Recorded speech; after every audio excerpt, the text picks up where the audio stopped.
Boa tarde, sejam bem-vindos ao Alentejo às Quartas, que organizamos pela Divisão de Conservação da Natureza e Bem-Estar Animal da Comissão de Coordenação e Desenvolvimento Regional do Alentejo. Informamos que estamos a gravar este webinar e que no final existirá espaço para os participantes colocarem as suas questões. O webinar de hoje é dedicado ao regresso de um gigante, a conservação do abutre preto em Portugal e no oeste de Espanha.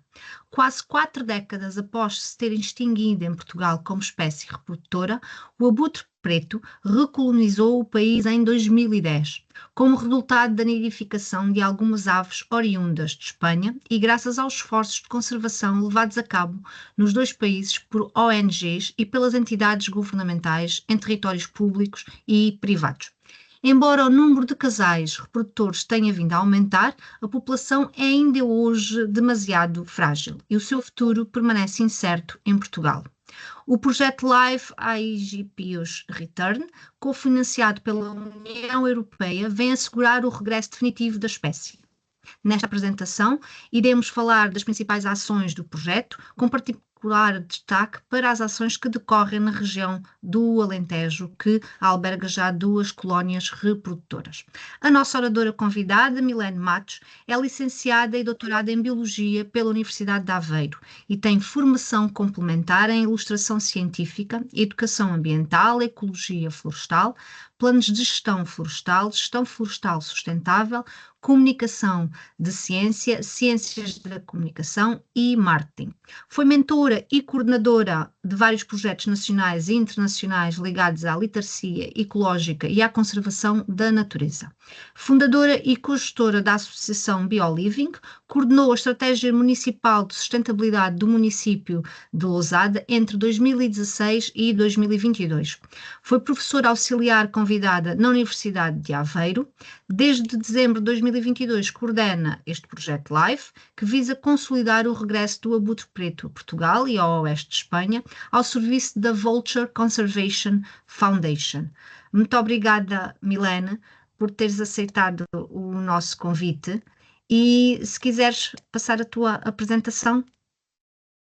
Claro que sim. Olá, eu é que agradeço o convite e a oportunidade de falar-vos deste projeto. Queria só perguntar-vos se conseguem ver a apresentação e o meu ecrã. Sim, está correto. Ok, muito bem.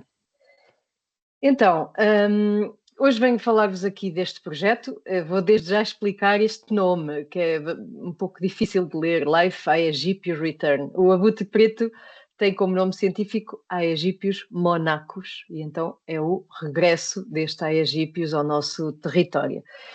Eu espero cumprir o tempo que tenho para este webinar, porque o projeto é muito vasto e tem muitas camadas e muitas ações e felizmente também já há bastante resultados para apresentar, mas começava por um breve enquadramento que justifica a existência deste projeto. Bom, o abutre preto, creio que toda a gente que esteja a assistir sabe, é a maior ave de rapina da Europa, é uma espécie exclusivamente necrófaga, portanto tem uma importância ecológica muito elevada para fazer a limpeza dos nossos ecossistemas, digamos assim, mas está numa situação um pouco periclitante. No mapa que podem ver agora, vê-se a distribuição, se contarem todos os verdes, o verde claro e o verde escuro, é a distribuição global original, antes de 1800, e este verde mais escuro é a distribuição atual. Portanto, uma mancha razoável em Espanha e na Europa é a maior que temos. A população europeia praticamente é a população que temos em Espanha. A população global é 4 vezes mais a que existe em Espanha e no mundo inteiro temos aproximadamente 12 mil casais. Mas aqui na Europa a situação está muito periclitante. Como veem, tudo a verde claro, portanto, são áreas históricas de ocorrência onde esta espécie já não está, ou se está, é com aqueles Rzinhos, que são projetos de reintrodução, com projetos de conservação da natureza que foi havendo nos vários países. O Life aegyptius Return não é um projeto de reintrodução, e já vou explicar. Em Portugal a espécie extinguiu-se, mas tem recuperado graças a uma expansão natural de aves oriundas de Espanha. Qual é a situação em Espanha? Na década de 70, 80, restaram um pouco mais de 200 casais reprodutores, mas face a esforços de conservação, quer governamentais, quer das ONG, para melhorar as condições do habitat e de reprodução, bastante assemelhante ao que fazemos no Aegyptius Return, a reversão foi mais rápida e já decorreu há mais tempo e permitiu a recuperação destas populações que hoje são... no total, cifram aproximadamente 3.000 casais reprodutores em Espanha. O Estatuto de Conservação em Espanha é de quase ameaçada, sendo este resultado já da última revisão do Livro Vermelho, porque até há pouco tempo ainda era uma espécie vulnerável.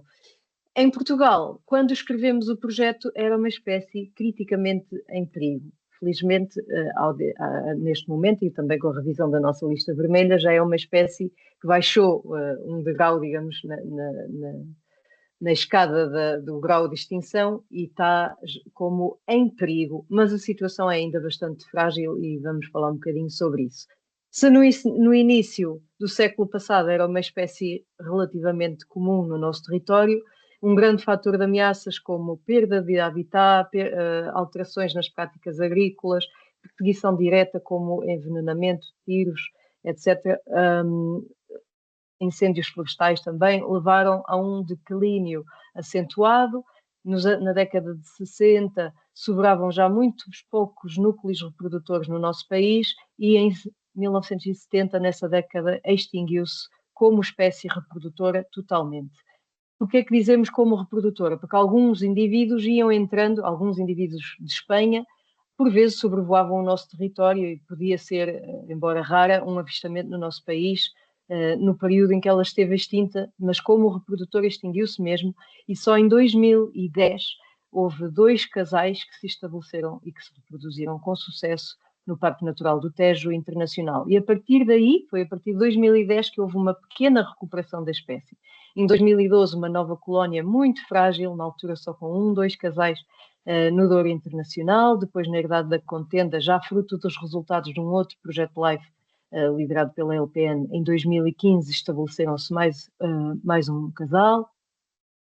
E em 2021, quando escrevemos o projeto, esta colónia era muito recente, a da Serra da Malcata. Portanto, quando o projeto foi escrito, e ele iniciou em setembro de 2022, existiam 4 colónias e estimava-se a presença de cerca de 40 casais reprodutores. Ora, distribuídos por todas estas colónias, percebe-se perfeitamente que é uma população nacional muito frágil e muito fragmentada e, portanto, fácil de voltar à extinção. Bastariam eventos climáticos extremos, como uma tempestade, um incêndio. Aliás, tivemos recentemente um no Douro que nos mostrou isso mesmo. E, portanto, foi escrito este projeto numa tentativa de reforçar as condições para consolidar o regresso desta espécie ao nosso país. E então, que projeto é este? Ele tem um orçamento de cerca de 3,6 milhões de euros, com participado em 75% pelo programa LIFE da União Europeia, e pretende então consolidar e expandir a população de abutre preto na nossa faixa raiana, portanto, em Portugal e no oeste de Espanha. A sua duração vai ser de 5 anos, portanto, temos ainda mais 2 anos pela frente, mas, como eu já disse, temos aqui alguns resultados interessantes para apresentar. O consórcio inclui a VCF e outras ONGs, como a Palombar, a SPEA, a LPN, a Faia Brava e os nossos vizinhos espanhóis Fundación Naturaleza e Hombre, e a ANPC, que é também a Associação Nacional de Proprietários Rurais, que tem uma força particular no setor cinegético, portanto, na gestão da caça. Depois temos a GNR como instituição pública e ainda a Herdade da Contenda, que é uma empresa municipal que gera a herdade com o mesmo nome, aí no Alentejo, no concelho de Moura. Porque este consórcio? Porque é também um consórcio muito experiente e o projeto reflete a experiência também destes parceiros, por exemplo, na introdução e nos projetos de conservação que ocorreram em vários países, por exemplo, na Bulgária, não me lembro se disse que o projeto é liderado pela VCF, que é a Vulture Conservation Foundation, que é a ONG líder na conservação de abutres a nível europeu, e vários destes projetos de reintrodução contaram com a sua expertise, e nomeadamente este da Bulgária, que tem sido bastante bem sucedido. Cá em Portugal, vários destes parceiros liderados pela LPN implementaram o projeto Life Habitat Lince Abutre. Desses esforços nasceu então a nova recolonização, digamos assim, da herdade da contenda. Também o Life Rupis no Douro Internacional, que embora fosse focado para o Britanga e para a Águia de Bonelli, teve resultados muito interessantes e capacitou os parceiros na gestão da habitat e no lidar com as ameaças que as aves necrófagas enfrentam, e daí também houve algum benefício para o abutre preto. Então, com um consórcio capaz e experiente, desenvolveu-se este projeto que também dá resposta aos mecanismos legais e aos instrumentos que lideram a conservação das aves necrófagas, quer em Portugal, e podem ver aí este documento no centro da imagem, é o Plano de Ação para a Conservação das Aves Necrófagas, vigente em Portugal, e do lado direito o Plano multi-espécies, o Plano de Ação multi-espécies para as aves necrófagas da Europa.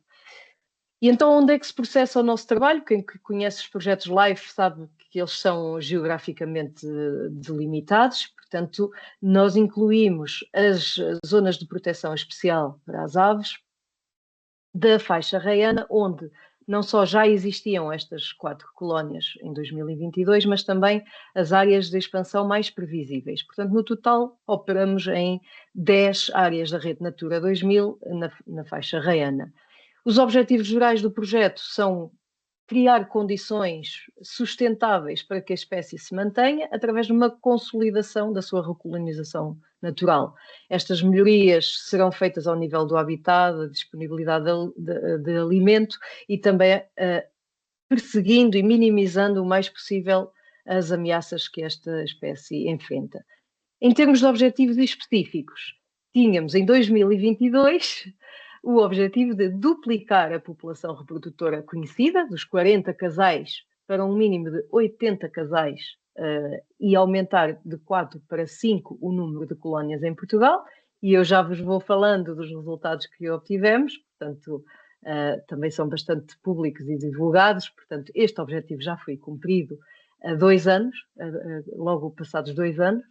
Aumentar o sucesso reprodutor, que queríamos que fosse pelo menos para 0,5, e esse número foi atingido o ano passado, em 2024, promover a conectividade entre colónias e conseguir condições para reduzir o estatuto de conservação para, pelo menos, em perigo, o que também já aconteceu. Portanto, assim, à primeira vista, estando estes resultados ou cumpridos ou em vias de ser cumpridos, parece que está tudo bem, mas obviamente não está, e a proteção de uma espécie não se faz em 2 ou 3 anos, e uma espécie com estes requisitos ecológicos tão especiais, muito menos. Portanto, o nosso projeto alicerça-se em 4 principais áreas de intervenção, sendo elas o sucesso reprodutor, queremos que as aves se reproduzam, o reforço populacional, não através de uma artificialização ou trazer indivíduos de outras regiões para o nosso país, já vou explicar como é que isto se processa, também a redução da mortalidade através do combate às ameaças e o aumento do alimento, porque não nos adianta muito providenciar habitat de nidificação e controlar a mortalidade e que as aves se reproduzam com sucesso se depois não tiverem alimento. Isso vai ser um contrassenso com todas as demais ações, portanto, a disponibilidade alimentar é também uma das ações-chave no nosso projeto. Portanto, em termos de resiliência do habitat, o que é que estamos a fazer? A proteção antifogos, principalmente. Vamos, no total, fazer o controle de vegetação combustível em 570 hectares e abrir corta-fogos, não para necessariamente travar chamas que possam vir, mas para abrir meios de combate às chamas que possam existir. E este ano tivemos muitos sustos na herdade da contenda, na colónia mais recente da Vidigueira e na grande colónia do Tejo Internacional. O fogo esteve muitíssimo perto e, infelizmente, no Douro concretizou-se mesmo. apesar dos broces e das limpezas florestais estarem em dia em torno desta colónia. Portanto, nós não podemos garantir que o perigo não ocorra, mas tentamos reduzi-lo.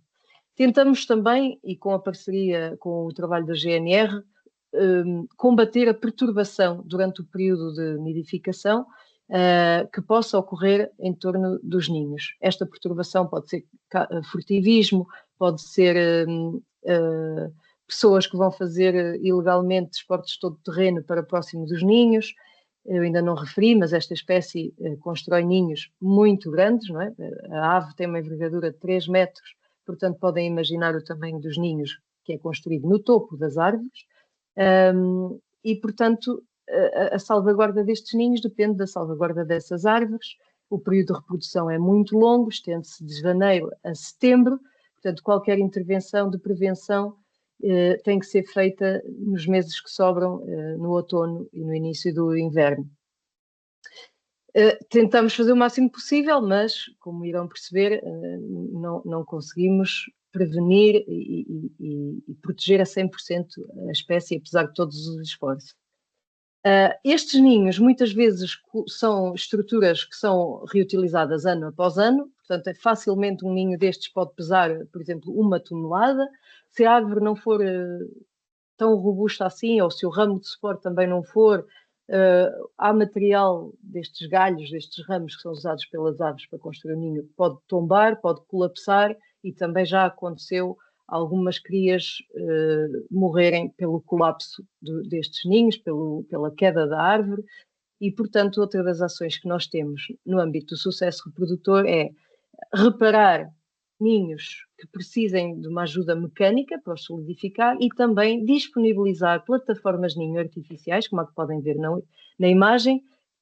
Simula o aspecto de um ninho natural, mas é uma estrutura metálica artificial em árvores que têm as características que o abutre preto procura, no sentido de incentivar e encorajar o estabelecimento de novos ninhos em áreas de expansão da espécie.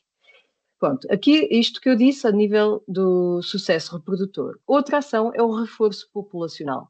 Todas as nossas aves que estão neste programa de reforço populacional são encontradas em Portugal. Como é que isto se processa? Nós vamos fazer, estamos a fazer um programa de aclimatação das aves ao Douro Internacional, para que esta colónia, que é tão frágil, seja reforçada com indivíduos que são silvestres, não são criadas em cativeiro, nem são importadas de outros países. Portanto, como é que isto se processa? Todos os anos há um determinado número de abutres pretos juvenis que dispersam, são ainda inexperientes, exploram o território e muitas vezes encontram-se depois com falta de alimento ou cansaço extremo, e encontramos-los, por exemplo, em praias, é muito frequente, ou também já se encontraram debilitados em vários pontos do país e até em meio urbano. E estes juvenis dispersantes que são encontrados dão entrada num centro de recuperação e, em vez de, depois de estarem recuperados, serem imediatamente devolvidos à natureza, passam um período nesta jaula, nesta estação de aclimatação que construímos no Douro Internacional. Experiências feitas noutros países, como na França e na Bulgária, mostram que estes meses, alguns meses de aclimatação a determinada região, em que, como podem ver, eles têm contacto com os seus congéneres, porque a jaula não é opaca, eles conseguem ver o exterior, veem a paisagem, contactam e socializam com os seus congéneres que estão em vida selvagem, e quando são devolvidos à natureza, passados uns meses, estas aves tendem a fidelizar-se e, posteriormente, em alguns anos, a reproduzir-se na região em que foram aclimatizados. Pronto, é esta a nossa estratégia de soft release, ou traduzindo para português, libertação retardada, e temos como objetivo fazer isto com 20 abutres pretos que deem entrada então em centros de recuperação. No ano passado conseguimos aclimatizar 4, este ano temos em curso o programa com 6, portanto nos próximos 2 anos de projeto a ver se conseguimos atingir este número de 20 abutres pretos e que uma parte deles então reforça a colónia do Douro, porque é a colónia que está mais isolada geograficamente de qualquer outra. A colónia mais perto em Espanha está a mais de 100 quilómetros e, portanto, é muito difícil de que novos casais assentem ali, de que haja uma expansão natural, é muito lenta. Portanto, tentamos reforçar esta colónia que é muito frágil e, como se viu com o incêndio deste ano, facilmente pode ter aqui um forte revés. Aliás, já teve este ano. Construímos esta jaula de aclimatação. Este era mais ou menos o aspecto da jaula e o aspecto atual é este. Portanto, uma paisagem completamente ardida por muitos quilómetros em torno desta estação de aclimatação. Bom, como é que nós sabemos os números concretos de que vamos falar nesta apresentação? Como é que nós sabemos exatamente o estado da espécie em Portugal? Porque temos um programa de monitorização muito rigoroso que nos permite, não digo estimar a abundância, digo mesmo definir, calcular a abundância, porque eu diria quase todos os abutres pretos que temos em Portugal são nossos conhecidos e são monitorizados com muito detalhe em todos os seus parâmetros reprodutivos e conhecemos. Eu diria que será difícil que haja algum ninho atualmente que não seja conhecido pela nossa equipa. Alguns destes indivíduos são marcados, nós tentamos também marcar adultos, mas até ao momento só conseguimos marcar um adulto, mas nas crias, nos ninhos, enquanto elas não voam, temos como objetivo marcar 60, e já marcamos no total 50 indivíduos, que nos dão, marcamos com anilhas e com emissores GPS, que nos dão informação praticamente em tempo real para nós acompanharmos os seus movimentos, mas também as situações de perigo em que possam estar.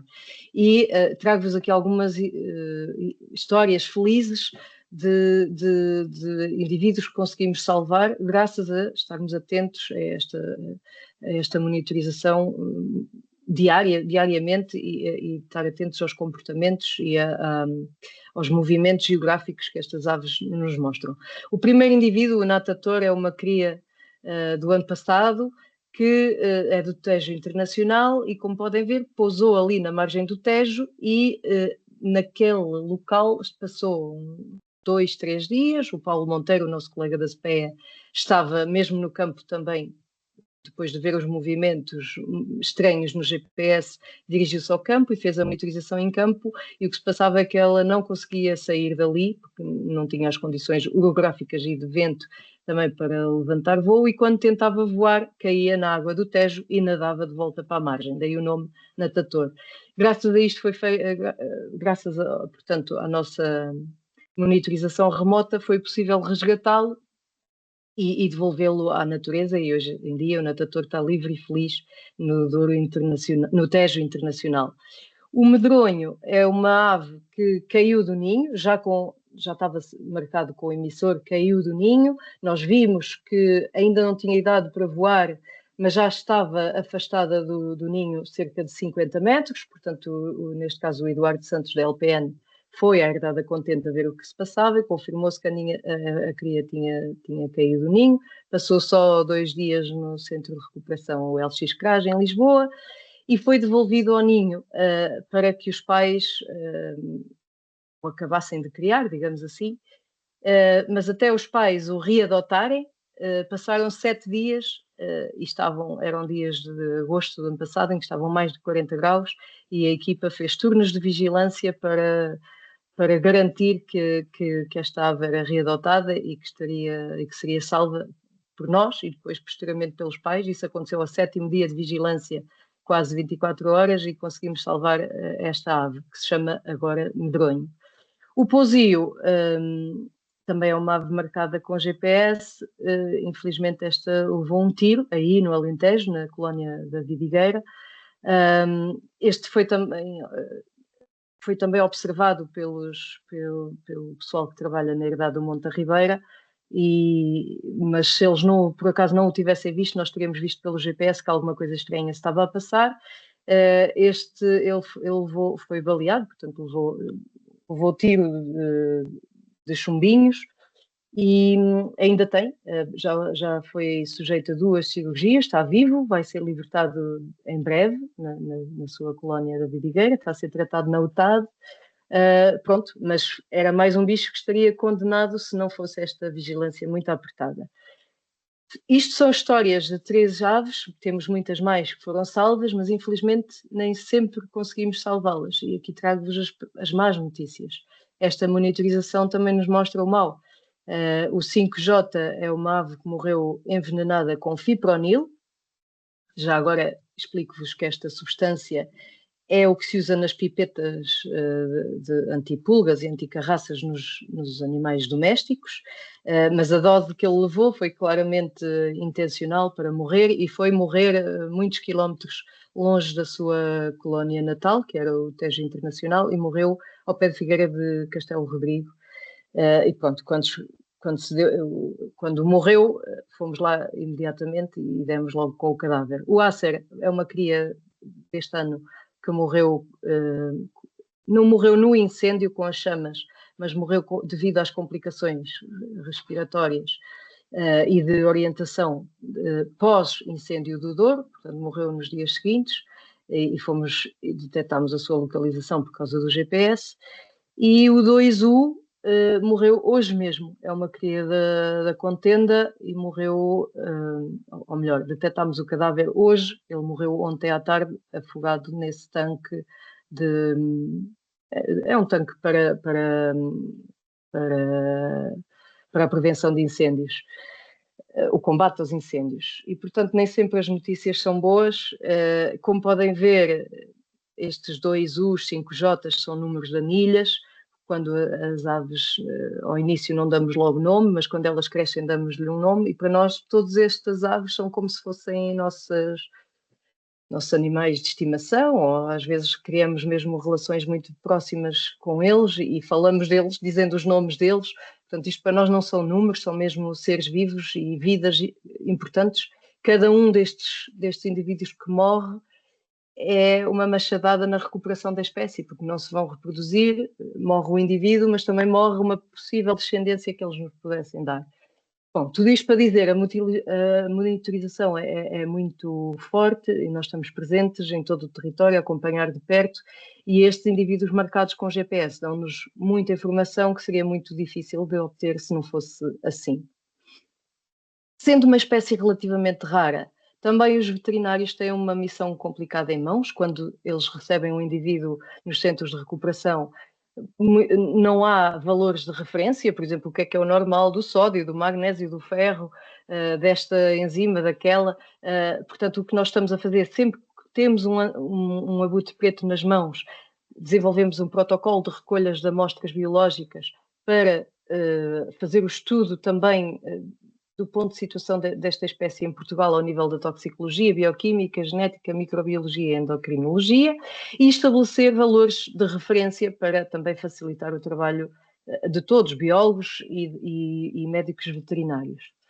A monitorização permite-nos também trabalhar de perto com as autoridades, nomeadamente a GNR, com o programa Antídoto do ICNF, também com a DGAV, e todos juntos tentarmos aqui trabalhar naquela que é a maior ameaça aos abutres a nível global, que é o envenenamento. Portanto, o que é que estamos a fazer? Todos estes casos tentamos que dê entrada formal nas autoridades, e vocês podem ver na imagem uma recolha de um cadáver através do programa Antídoto. Reforçamos o dispositivo sinotécnico da GNR com 3 novos cães especializados em detecção de venenos, com também infraestruturas, um novo laboratório para gestão e armazenamento de venenos que a GNR desenvolveu, e o reforço do programa Antídoto, quer com patrulhas preventivas da GNR em todo o país, e principalmente nas áreas de colónia, quer depois na intervenção reativa com todos estes casos que vão sendo detectados. O objetivo seria que que pelo menos de todos os casos suspeitos, 30% tivessem uma investigação formal. Não estamos a conseguir, nem sempre é fácil, e gostaríamos que até ao final do projeto pelo menos um caso fosse efetivamente a julgamento, mas não está a ser fácil porque todas estas evidências, embora possam ocorrer a recolha da amostra, o seu processamento em laboratórios oficiais, etc., é muito difícil de conseguir estabelecer suspeitos e posteriormente também ter evidências o suficiente para a sua culpabilização. Mas, pronto, estamos ainda, é um trabalho em curso e quase todos os dias ou todas as semanas nos deparamos com estas situações ainda de danos e de crimes contra a natureza. O que é que estamos a fazer também numa outra vertente do combate à contaminação? Estamos a trabalhar com o setor da caça para promover a transição para o uso de munições sem chumbo, porque um dos tipos de contaminação que prejudicam a saúde e a capacidade reprodutiva destas aves é a sua contaminação por chumbo, por via da ingestão de restos de caça que têm ainda resíduos de chumbo e mesmo por contaminação indireta pelo ambiente. Portanto, o que é que estamos a fazer? Estamos a formar 300 caçadores, em que eles fazem testes de balística, de treino com as suas próprias armas, mas com as munições sem chumbo, para verem que são estas munições de facto uma alternativa viável. Estamos a fazer este trabalho piloto em 14 zonas de caça, nesta faixa raiana, e estabelecemos um programa de caçadores embaixadores das munições sem chumbo para, como eu disse, encorajar esta transição para esta munição mais ecológica. Por outro lado, ao nível então da disponibilidade alimentar, o que é que fizemos? Começámos por fazer um diagnóstico da comida disponível para os abutres a nível nacional e depois elaborámos uma estratégia para dar a resposta às lacunas identificadas. E o que verificámos com o diagnóstico foi que falta alimento não só para o abutre preto, mas para todas as necrófagas no nosso país. Portanto, definimos uma estratégia que pode ajudar a reverter esta situação.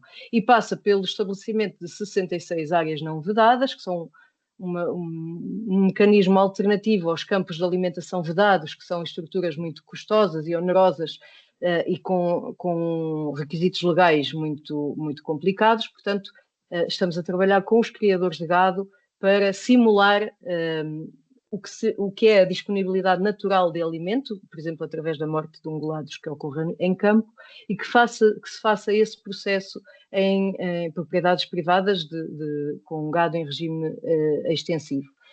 Já temos algumas destas áreas licenciadas, as primeiras foram na Herdade da Contenda, no Alentejo, e é um mecanismo que parece funcionar muito bem. Vocês estão aí a ver, o que estão a ver na imagem é uma cabra que atraiu logo muito rapidamente grifos, abutres pretos e também este que está em primeiro plano é um grifo de rupel, que por acaso até tinha uma marca alar. Estamos a monitorizar o uso deste alimento e a comprovar sempre cientificamente a eficácia e a justificar e a fundamentar todas estas ações que fazemos. Tudo isto é baseado na ciência e temos muitos estudos complementares, como o estudo da adequabilidade do habitat, também estudos técnicos de incidentes para mitigar o que possa ainda ser algum conflito com os criadores de gado ou com a sociedade que se queixe ou que tenha má imagem erradamente dos abutres.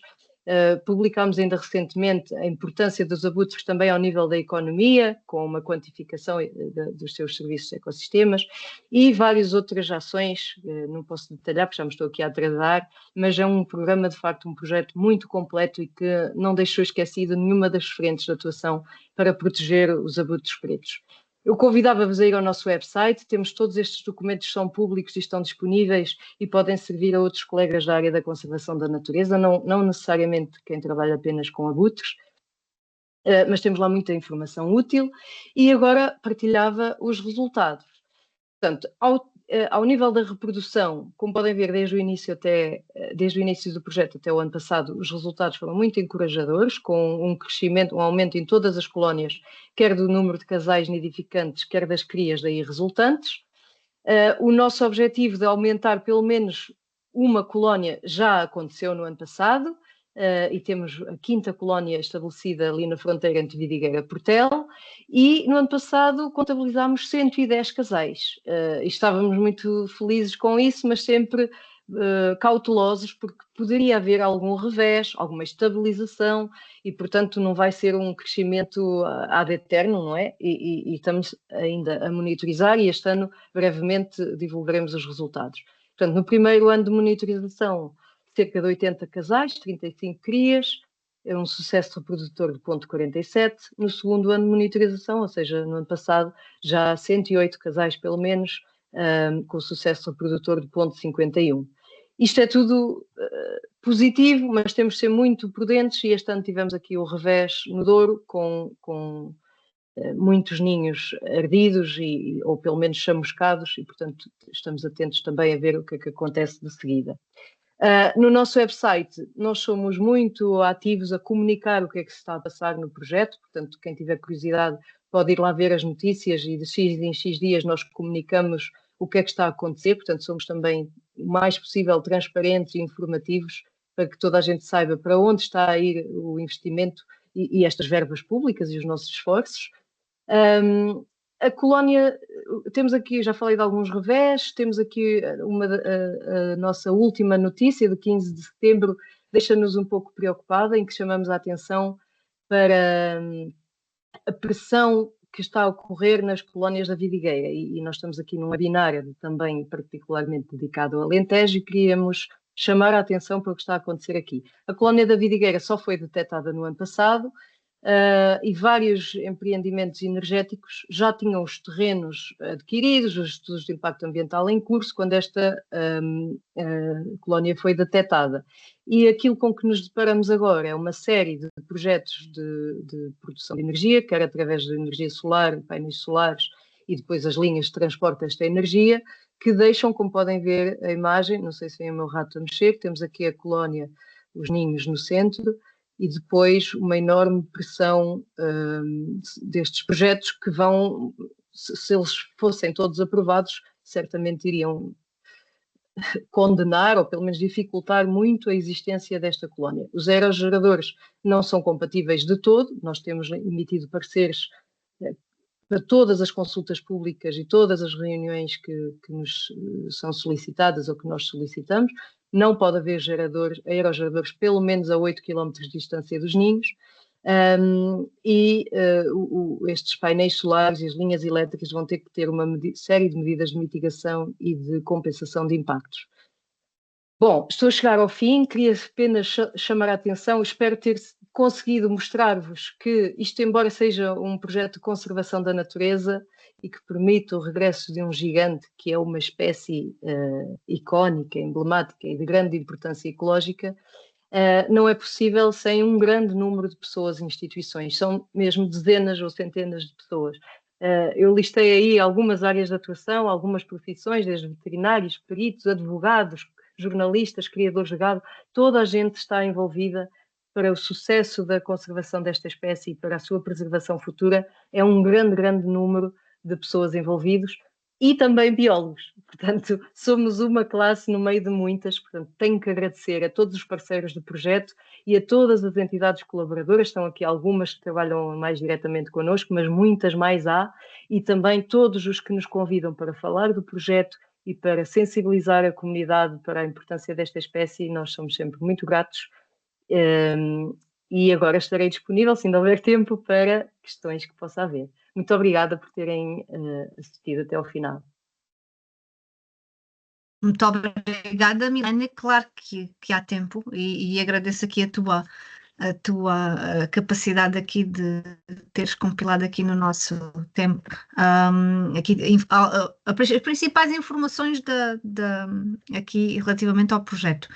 Eu mencionava aquilo que já costuma ser habitual, que é os nossos participantes poderão levantar a mão e nós daremos a palavra aqui para colocarem as vossas questões, ou então na impossibilidade, ou poderão colocá-lo aqui na nossa conversa também, por escrito. Portanto, em qualquer uma das situações é possível agora aos nossos participantes colocarem aqui algumas questões que não viram aqui, se calhar, esclarecidas de forma mais extensa no âmbito da apresentação da Milena. Vamos aqui aguardar que os nossos participantes se mostrem aqui disponíveis para fazer perguntas, mas de qualquer das formas, Milena, curiosamente aqui a Cristina colocou aqui um artigo aqui relativamente ao incêndio. Queres falar um bocadinho mais sobre quais foram os reais impactos, em que colónias e quais foram, o que é que aconteceu em específico Sim, este ano nós tínhamos 8 ninhos ocupados, desses ninhos 7 casais conseguiram incubar e 5 crias nasceram. Destas 5, pelo menos uma morreu, que era a que estava marcada, nós sabemos que morreu, não sabemos quantas mais aves poderão ter sido afetadas diretamente por chamas ou posteriormente com complicações de saúde, mas sabemos que 2 ninhos arderam completamente, portanto estão completamente destruídos, e eu penso que 6 outros tiveram diferentes graus de impacto. Portanto, estão a ver, 6, ou portanto, os 2 que arderam e mais 4, 6 em 8 foram impactados. Portanto, é um enorme revés. Os colegas da Palombar e da Faia Brava tiveram uma atuação muito célere, muito inteligente. As aves do soft release foram resgatadas antes que o incêndio se aproximasse de Fornos, portanto, as instalações da aclimatação, e passaram estas semanas no Ceará como prevenção, e felizmente fizemos isso porque o fogo efetivamente chegou à jaula e e incendiou completamente, não a jaula de aclimatação, mas o contentor de apoio, onde nós tínhamos o servidor da videovigilância, a enfermaria e uma série de apoio logístico, e por esse motivo abrimos uma campanha de crowdfunding para recolher fundos, e eu pedi a quem não soubesse este crowdfunding e se pudesse que nos ajudasse. Ainda só vamos a cerca de 1/3 do objetivo para conseguirmos repor estes estragos. E podem questionar-se legitimamente, então, mas não há um projeto LIFE a financiar a conservação? Mas esse investimento já foi feito e não é duplamente financiado. Portanto, toda a envolvente desta estação de aclimatação estava devidamente limpa por uma vasta distância, portanto, sobravam umas ervinhas baixinhas, e mesmo isso, o fogo era de tal forma explosivo que ardeu completamente o nosso material todo. O que se está a fazer agora aliás, a Palombar nunca parou de gerir os seus alimentadores, para que as aves não se sentissem de repente completamente desprotegidas e para manter, digamos, o convite para que elas continuassem a usar o nosso território do lado português, porque o que percebemos foi que com o fogo as aves marcadas iam para a Espanha, e nós estamos agora a reforçar o alimento porque elas se mantenham por Portugal. Os 6 indivíduos de soft release voltaram, já estão de volta à jaula, para não perdermos o esquema do reforço populacional no Douro. E, portanto, foi um enorme revés. Só daqui a 1 ano ou 2 poderemos ter resultados quanto à evolução da colónia, mas vai-se manter, assim, a colónia mais pequena e mais frágil do país, certamente. A ajuda de todos aqui é muito bem-vinda, porque não temos condições de refinanciar todo o investimento que já tinha sido feito. E a Maria Jesus partilhou aqui na nossa conversa aqui o site, e tem aqui informação sobre de que forma é que podem contribuir e fazer os vossos donativos para colmatar aqui tudo aquilo que aconteceu, resultado deste incêndio aqui no Douro. A Cristina Girão Vieira pergunta: que atividades têm previstas com as escolas? Olhem, quando o projeto foi submetido a primeira vez, porque ele foi ressubmetido, a primeira vez tinha um orçamento ainda superior aos 4 milhões. E uma das críticas que recebemos foi: olhem, centrem-se mais nas ações específicas de conservação e tivemos que eliminar então as ações não quero dizer este termo, mas mais secundárias de sensibilização com escolas. Tivemos que retirar isso do orçamento. Portanto, o que é que estamos a fazer? É cada parceiro individualmente, como a Palombar, a SPEA, etc., vai às escolas que solicitem atividades, mas por convite, ou seja, nós não vamos espontaneamente pela nossa vontade, mas se algum professor ou um grupo de escuteiros ou uma freguesia, etc., nos solicitar, nós fazemos todos os esforços para ir sempre. Portanto, espero ter respondido à pergunta. Lamentavelmente tivemos que tirar a parte da educação com as escolas e manter apenas o essencial, digamos, por exemplo, com os caçadores mantivemos as ações de sensibilização, mas porque fazia parte direta da conservação, das ações de conservação da espécie. A Cristina menciona se produzirem materiais educativos de apoio para os docentes usarem, isso ainda é melhor. Pois, como não temos como público-alvo financiado as escolas, não quer dizer que, por exemplo, a SPE, a LPN não tenham materiais educativos já feitos, não especificamente do abutre preto, talvez, mas das nossas aves necrófagas e dos vários abutres que temos. No site do nosso projeto tem lá vídeos de animação que também podem ser utilizados com escolas, os nossos folhetos, portanto está todo o material livre para utilização. E em termos de produção de materiais para a população local e para os caçadores, perguntar ainda à Cristina. Sim, em específico para os caçadores, nós temos estas ações e workshops de formação e ações de sensibilização, e vamos produzir um folheto específico, também já que agrega os resultados destas formações e que dê resposta às necessidades de comunicação identificadas mesmo pelo setor cinegético. Portanto, em breve vamos ter material específico para os caçadores, mas ainda não está pronto. A Rosa Xavier pergunta: o tanque de água onde se afogou o abutre é possível de ser coberto e colocar uma plataforma flutuante? Não, porque é um tanque de combate a incêndios. Aquela água é nomeadamente utilizada por helicópteros, meios aéreos que vão fazer a recarga. Portanto, não. Mas já agora não queria passar a imagem errada que o abutre se afogou por ser um tanque. Muitas vezes estas aves, os juvenis, aproximam-se de planos de água, tanques, barragens, praias, qualquer plano de água, mesmo natural, não tem que ser um tanque, para beber, ou ainda não percebemos bem se em algum determinado ângulo eles possam achar que aquilo é terra firme, por causa do espelho, do espelho que faz da paisagem, e depois, estando encharcados e eles conseguem nadar e ir até à margem, no caso dos tanques já não conseguem sair, mas quando há uma margem eles não conseguem ter as condições necessárias e as correntes térmicas para depois saírem dali. Às vezes morrem mesmo afogados, até em rios, já nos aconteceu. Outras vezes morrem por não conseguirem sair dali. Se eles não tiverem GPS, nós não sabemos e depois só, às vezes, damos conta de um cadáver muito mais tarde. Quando nós, como este, que morreu hoje, detectamos um cadáver, fazemos sempre a perícia, uma necrópsia, e depois, se houver suspeitas de que possa ser um desequilíbrio tóxico, ou seja, que o bicho estivesse contaminado ou envenenado de alguma maneira ou com algum problema químico, fazemos sempre a perícia laboratorial para despistar estas questões de contaminação.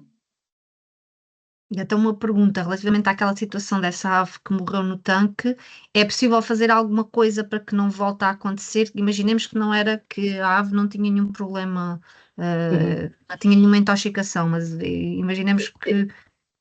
Eu não creio, não estou a par da legislação completa sobre essa matéria, mas eu não creio que estes tanques de abastecimento de combate a incêndios se possa tapar de algum modo. Cobrir não. Há alguma forma de tentar que a ave não se aproxime ou que... Seria muito difícil. E teríamos que proteger todos os tanques que existissem no país, porque, na verdade, como eu disse, é uma situação bastante comum, a morte por afogamento, infelizmente, mas já não é o primeiro nem segundo que nós perdemos por afogamento. Pois, a Cristina complementa aqui, é vulgar encontrar animais envenenados junto às zonas de água, pois alguns venenos provocam hemorragias internas, o que Exatamente. dá imensa Por sede isso ao é que animal. nós fazemos sempre essas análises para comprovar. Dos que morreram afogados até ao momento, não sim, dos que morreram afogados, não tivemos ainda nenhum envenenamento. Mas não quer dizer que Sim. outros que não tínhamos detectado não possa acontecer, ou mesmo este de hoje vai ser sujeito a perícias. Mencionaste aquela cria da contenda, é isso? Sim, é. Ok. Ele começou a voar exatamente faz hoje 8 dias, há uma semana, e nós estávamos muito atentos aos seus movimentos. Inclusive hoje o colega Eduardo estava a fazer a vistoria aos ninhos em campo e não viu a cria no ninho, e com o movimento do GPS foi fácil perceber onde é que ele estava. Susana Coelho pergunta, relativamente à colónia da vidigueira, que tipo de proteção poderá ser feita em termos de área, de forma a travar o avanço dos parques eólicos e solares? Sim, no que estiver ao nosso alcance, não poderá haver parques eólicos, como eu disse, a um mínimo de uma distância de 8 km. E este número não é aleatório. Podem ver no nosso website, está lá uma notícia e um relatório feito com base nos movimentos dos nossos juvenis marcados. Portanto, com base no movimento de 38 juvenis marcados, nós percebemos que com estes 8 km, em rigor são 7,7 km, poderemos proteger a área nuclear de 50% dos juvenis. Para aumentar esta robustez da proteção, já teria de ser uma área de exclusão de aerogeradores de 23 km de raio. Portanto, imaginem, hoje em dia é virtualmente quase inexistente uma área de 40 e tal quilómetros sem aerogeradores. Mas estamos a fazer os possíveis para excluir de todos os aerogeradores, porque a morte por colisão com os aerogeradores é também um fator de ameaça considerável. Ao nível dos painéis solares, há a exclusão da habitat, de alimento e de tranquilidade, não é? Portanto, o que teremos que fazer é prever medidas de minimização do risco e de compensação desta perda de habitat funcional para os obutres. E para as linhas elétricas, garantir que todas as que não possam ser enterradas, que sejam devidamente sinalizadas, com a melhor tecnologia que se conheça, e que os apoios sejam devidamente isolados para que não haja eletrocução. Então, ainda a propósito aqui da cria que morreu afogado, o Joaquim Teodósio da Palombar complementa aqui com o seguinte: este afogamento num tanque terá sido um caso mais pontual. Em outros locais com água podem ser colocadas rampas ou tapar. Nestes tanques não sei se será mesmo possível. Exatamente. Neste tanque em particular, não creio. Bom, será avaliado, mas a herdade da contenda é muito minuciosa na gestão de todas estas infraestruturas. Portanto, se houvesse algo possível, e foi a primeira vez que tal aconteceu, mas duvido muito que se houvesse uma solução técnica ela já não estivesse no terreno, mas pronto, reforçaremos as atuações. Mas, de facto, não é a primeira vez. Em maio morreu um em Espanha e era um tanque, mas que por acaso até estava seco. O que acontece é que depois o bicho não consegue sair de lá porque não consegue apanhar as correntes térmicas. E ele foi resgatado vivo ainda, mas foi para um centro de recuperação e já não foi possível salvá-lo. Portanto, apesar de todos estes reforços e apesar das dezenas de indivíduos que conseguimos resgatar e salvar, há sempre uma minoria que não conseguimos. E isso é bastante frustrante também para nós, mas garanto-vos que toda a gente está a fazer o melhor possível. Portanto, se não houvesse este cuidado e toda esta atenção, muitos mais abutres pretos já teriam morrido desde a recolonização do nosso país. E mencionar que aquele tanque, aquele género de tanques, o propósito é que, nomeadamente os helicópteros com os baldes, recolham água que depois façam o combate aos incêndios. Também dar-vos nota que a herdade da contenda é gerida de forma e tem um trabalho também feito no âmbito da conservação da natureza, que aqui na zona do Alentejo também de alguma forma relevante. Muito relevante, sim. Sim. Portanto, Em resposta aqui à questão, à mesma questão, ter um parapeito, vou só mencionar, só porque aqui o Tiago Ribeiro mencionou, que ter um parapeito, uma plataforma, uma forma de apoio na borda do tanque para qualquer animal que caia possa tentar sair como se faz nos répteis, como se faz os répteis nos lagos de lona, se não ajudaria, mas pronto, é aquela É questão o que já falámos. Sim. O André de Oliveira pergunta: a população continua a repetir que os abutres, de forma geral, matam ativamente os borregos e bezerros pela escassez de alimento disponível. Como combater esta história que continua a ser passada de geração em geração e como, no contexto do projeto, estão a combater esta e outras desinformações? Sim. Vamos lá ver. Para ser totalmente rigoroso, é uma desinformação que ataca em bezerros e borregos vivos. Mas às vezes há nados mortos e aí sim há um ataque. Ou seja, está uma ovelha a parir e o abutre ou os abutres aproximam-se e veem o ponto de situação. Se ele não se mexer, eles são capazes de o comer. E aqui é que está o problema, é que os agricultores veem esta situação e não diferenciam se o bezerro estava já morto ou não. E aqui é que está o problema. Portanto, o que é que estamos a fazer? Estamos a fazer um estudo muito detalhado, e que é liderado pelos colegas da Palombar, estudando várias fontes de informação, queixas na GNR, estamos a fazer análise muito meticulosa de notícias na comunicação social sobre estes assuntos, sobre supostos ataques de abutres ao gado e ainda entrevistas mesmo no terreno com a comunidade rural.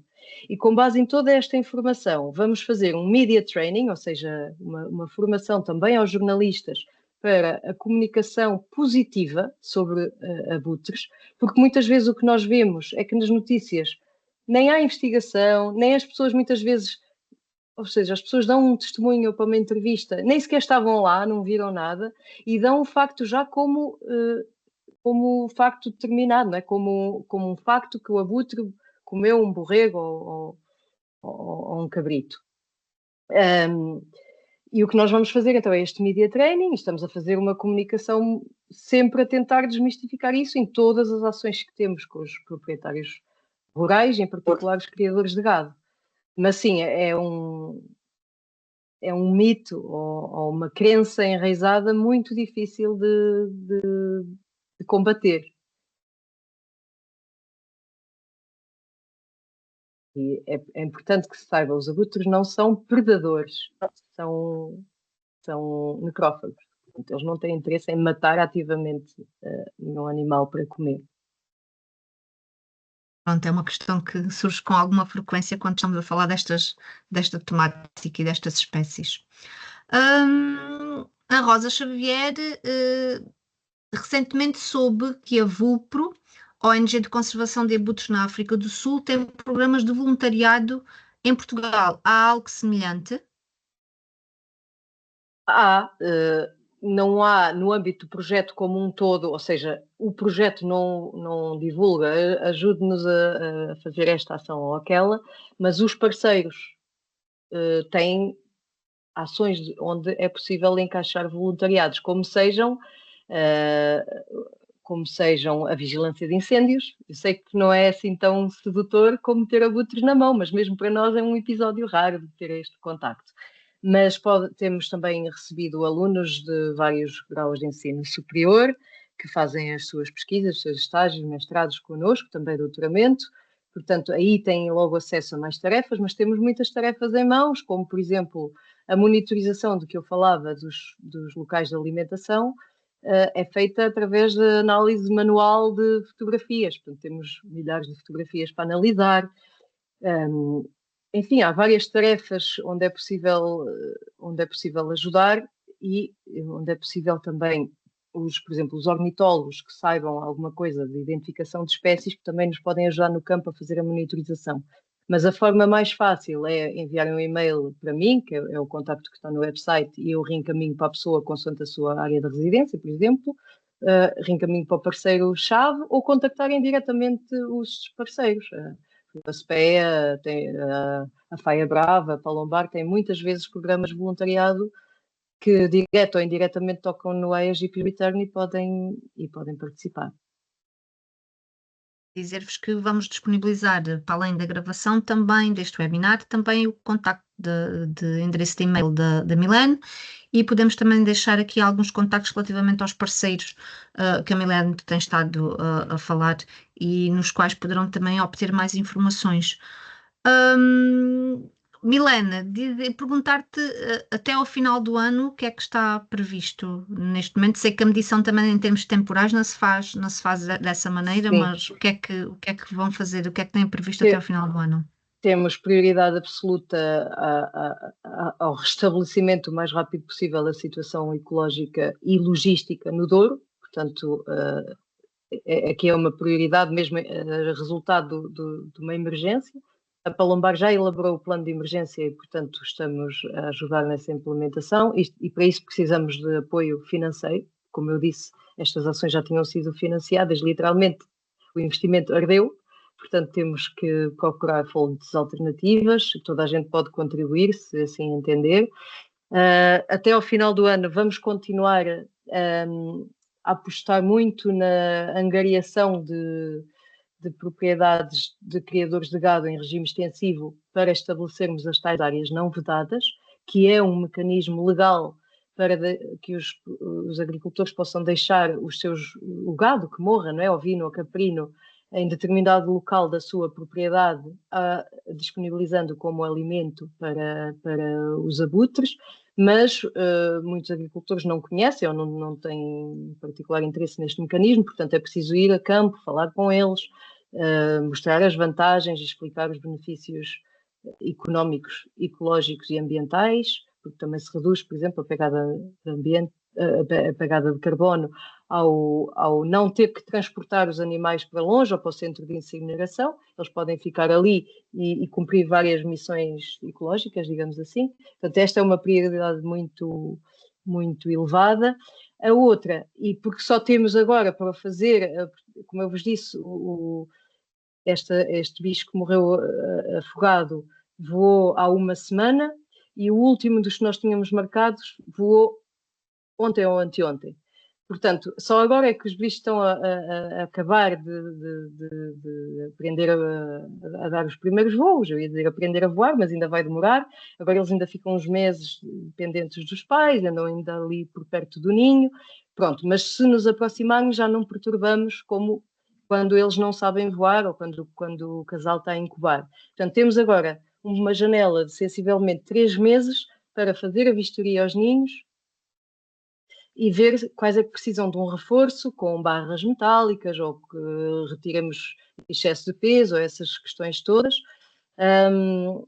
e construir as plataformas ninho em zonas onde também identifiquemos essa necessidade. Portanto, para ir a campo e fazer também gestão florestal com operações de desmatamento, de limpeza de combustível, é só agora até ao final do ano. É este tempo Portanto, agora. É muito trabalho, sim. Ainda é muito trabalho. Milene, não sei se queres falar um bocadinho sobre, portanto, era ilegal, ou passou a ser ilegal, deixar cadáveres no campo, certo? De animais mortos.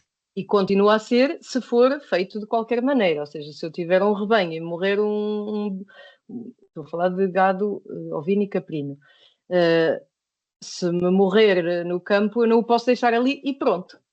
Este estabelecimento, estas áreas não vedadas, passa por uma autorização formal pela DGAV, pelo ICNF, tem que ter um médico veterinário responsável, que no âmbito do projeto nós quando temos ONGs parceiras, podemos dar esse apoio também. Portanto, é sem custos para o proprietário, não é? Portanto, é uma forma alternativa de descarte destes biorresíduos. Em vez de chamar o circa, por exemplo, a ir recolher o gado e ele estar ali à espera que alguém o venha recolher, pode imediatamente transportá-lo dentro da sua área, dentro da sua propriedade privada, para um local que esteja autorizado para isso. E esse local não é um local qualquer, tem que ter distâncias a habitações, distâncias a linhas de água, distâncias a linhas elétricas, etc., para proteger quer as pessoas, quer os próprios abutres de colisões, alguma situação mais perigosa. Portanto, continua a ser ilegal abandonar e pronto. É um abandono controlado, digamos, em local específico e acompanhado e monitorizado. Depois há relatórios semestrais que nós ajudamos a fazer e submeter às autoridades. O que resulta daqui é, no cômputo geral, custos, quer monetários, quer ambientais, muito menores e um grande benefício de comida disponibilizada aos abutres. Porque esta proibição de deixar cadáveres no campo teve uma direta relação com o facto do decréscimo acentuado nestas espécies, ou neste caso nas necrófagas em Portugal. Sim, quando foi as encefalopatias, a doença das vacas loucas, quando houve esse surto há umas décadas, houve uma espécie de um pânico e proibiu-se completamente que qualquer cadáver animal de gado ficasse ao ar livre. Isso teve um enorme revés na população de abutres. Esses mecanismos de descarte foram mais celeramente revertidos em Espanha. Em Espanha há muito mais alimento disponível, daí a recuperação das populações espanholas e as nossas não, que tardou. Esta legislação já está disponível, estas áreas não vedadas, legal, ou seja, já existe espaço legal para as aprovar desde 2018, mas só em 2023 foi aprovada uma e no ano passado duas nossas, portanto estamos a dar os primeiros passos. Ok. Medidas muito importantes para depois tomarmos aqui. Muito importantes e muito úteis também para o criador de gado. É importante que se aprenda, que se transmita que são benefícios para os dois lados. E a importância também de fazermos aqui a ponta, neste caso vocês fazerem a ponte e as ONGs fazerem a ponte, de dar conhecimento aos proprietários como é que eles fazem e formalizam estas áreas, não é? De ser necessário que muitas vezes o desconhecimento se calhar também não ajuda para a existência de novas áreas. A Susana Coelho pergunta, mesmo com essas medidas de mitigação, o avanço dos parques solares e eólicos nas áreas circundantes à colónia não constituirá uma limitação à expansão da mesma? Sem dúvida. Mais que uma limitação, se ocorrer mortalidade, pode vir a determinar o seu fim. Se ocorrer uma mortalidade muito acentuada. E é por esse motivo que estamos a trabalhar e estamos a bater a todas as portas e a responder a todas as consultas públicas, mas não só à espera que abram as consultas públicas, nós estamos previamente a reunir com os consultores dos projetos energéticos, com o ICNF, com as autoridades, estamos a fazer os possíveis para mostrar, porque esta colónia efetivamente não era conhecida, mas este ano já se lá contaram 12 casais, portanto está em clara expansão e pode ter pode sofrer aqui estas consequências, ser uma limitação na sua expansão, que claramente há habitat para isso. Portanto, o que é que nós vamos fazer? Se nos for possível, tentaremos classificar aquela área, porque não tem qualquer tipologia de conservação, e tentaremos travar ao máximo a expansão destes projetos energéticos, também dentro do que é razoável, não queremos simplesmente abolir, queremos procurar soluções de compatibilização, sendo que a linha vermelha são os aerogeradores, no espaço que eu falei. Agora vamos ver o que é que conseguimos fazer, pronto, num diálogo com todas estas instituições e dando os nossos pareceres técnicos baseados na ciência e nos movimentos das aves e na experiência que temos noutros países para tudo isto. Agora, o que é importante refletirmos? Isto não se passa só na vidigueira. Na vidigueira é porque é uma colónia recente, descobrimos agora, os investimentos já iam a meio, não é? Da compra de terrenos, etc., para estes projetos, mas mais ou menos todas estas colónias, o Douro talvez não, mas todas estas colónias têm projetos de energia ou de transporte de energia ou de produção de energia à sua volta. E qualquer cidadão atento vê que todas as semanas abrem 2 ou 3 consultas públicas para um parque híbrido, um parque solar, uma linha elétrica de várias tipologias de tensão. Portanto, nós estamos a fazer os possíveis para estar presentes e fazer comunicados e respostas a todos estes projetos nas áreas ocorrência primordial do abutre preto e de outros. Por exemplo, o britango, o abutre brigito, não faz parte do nosso projeto, mas também temos alguns marcados e também respondemos muitas vezes por ele e intercedendo pela sua proteção, sendo a nossa única espécie de abutre verdadeiramente migradora.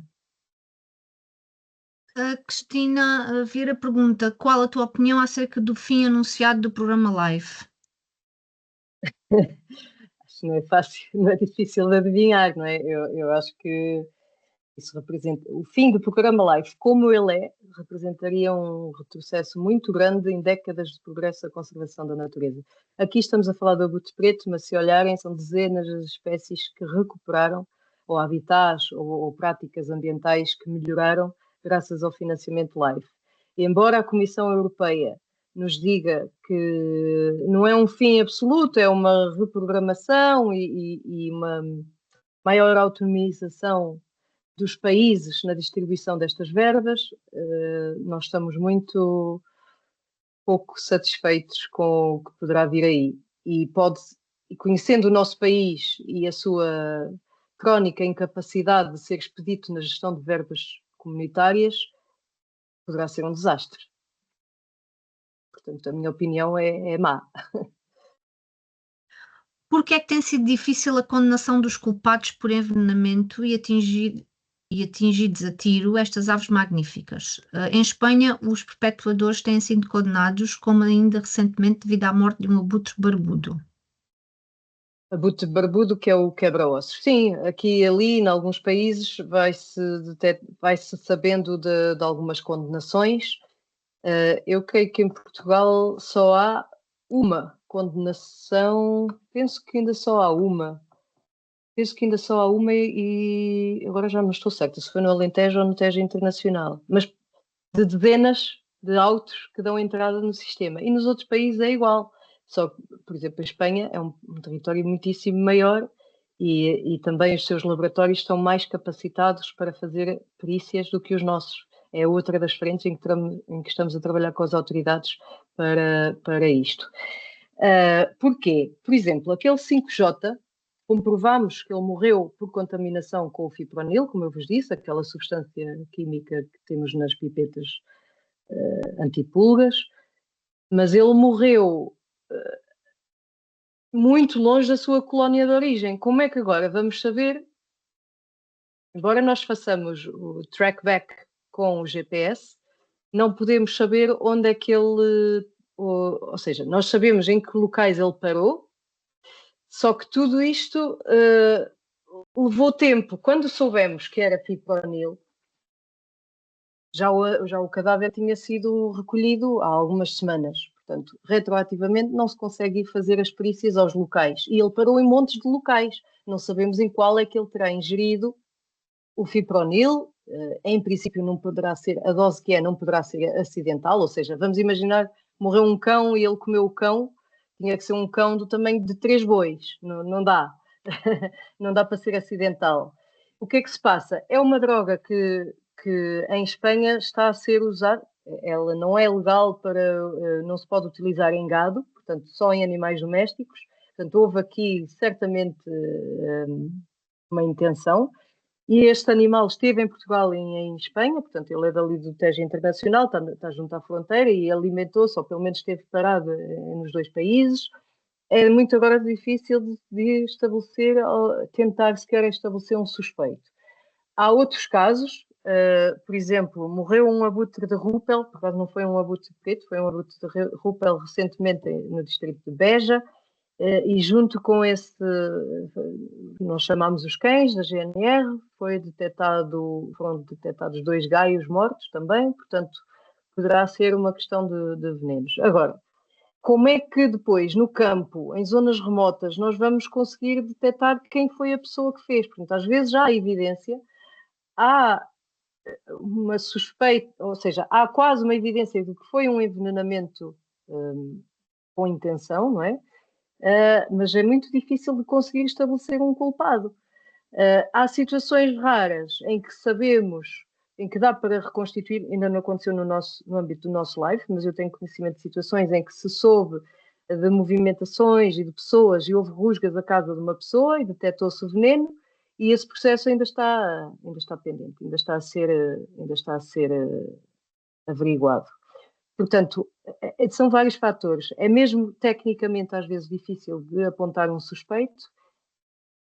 Quando há também os nossos procuradores e o nosso sistema legal não está ainda tão preparado assim para lidar com estes casos. É também uma realidade. E daí também estamos a trabalhar com o sistema judicial e os procuradores para todas estas questões. Não sendo flagrante delito, é muito difícil. E o tiro, a mesma situação.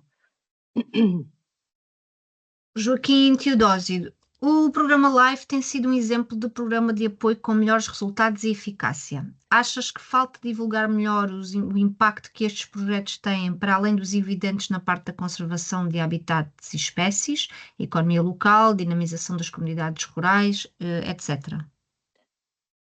É estranho receber uma pergunta do Joaquim, que é meu colega no programa.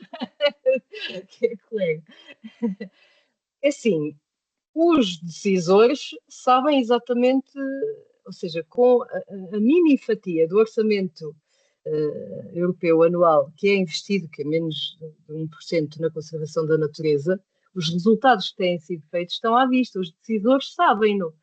Agora, talvez sim, talvez a comunidade fora da nossa bolha, não é, de quem se preocupa com estas questões, não faça a mínima ideia, sei lá, não entrando em desprimor pela minha mãe, mas eu creio que ela não faça a mínima ideia do que é o programa LIFE.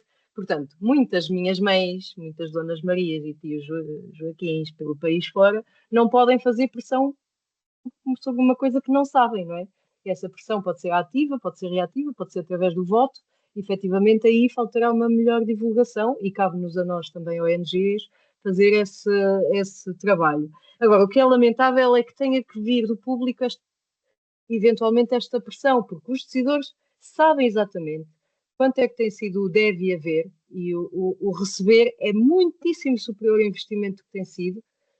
Basta ver o nosso projeto LIFE Aegípios. Se nós conseguirmos consolidar a espécie de aborto preto, foi com um investimento de 3,6 milhões, só 75% desse orçamento é que é público, o resto foi angariado por nós, sendo que se a espécie recuperar, nós já fizemos as contas, e só nesta questão dos resíduos e das verbas de turismo associada à sua proteção, vamos trazer 18 milhões nos próximos 20 anos.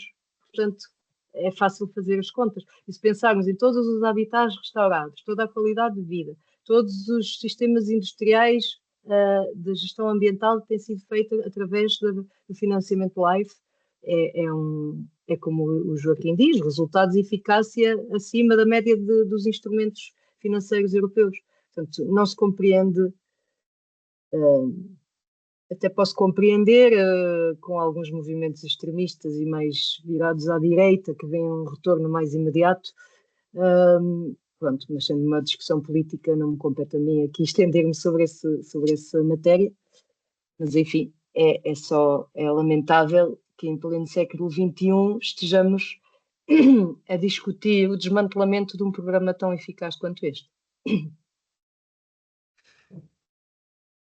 Dizer mais uma vez que vamos disponibilizar o link para a gravação deste webinar, assim como os contactos do projeto e da Milena, e que dúvidas e questões que surgirão depois poderão ser colocadas diretamente. Esperemos daqui ou mais para o final do projeto ter aqui mais novidades de como é que correu efetivamente e ter excelentes notícias com o impacto deste projeto no nosso território. Mais uma vez, muito obrigada, Milena, por estares aqui disponível para falar um pouco e dar-nos um pouco melhor. Foi um gosto e eu é que agradeço a atenção de todos. Obrigada a todos aqueles que nos tiveram aqui presentes hoje e colocaram as suas questões e por nos acompanharem. Dizer-vos que em breve divulgaremos o nosso próximo webinar e que enviaremos informação sobre a temática e sobre a forma de inscrição. Mais uma vez, muito obrigada à Milena, e até breve a todos. Até breve, boa tarde a todos. Obrigada.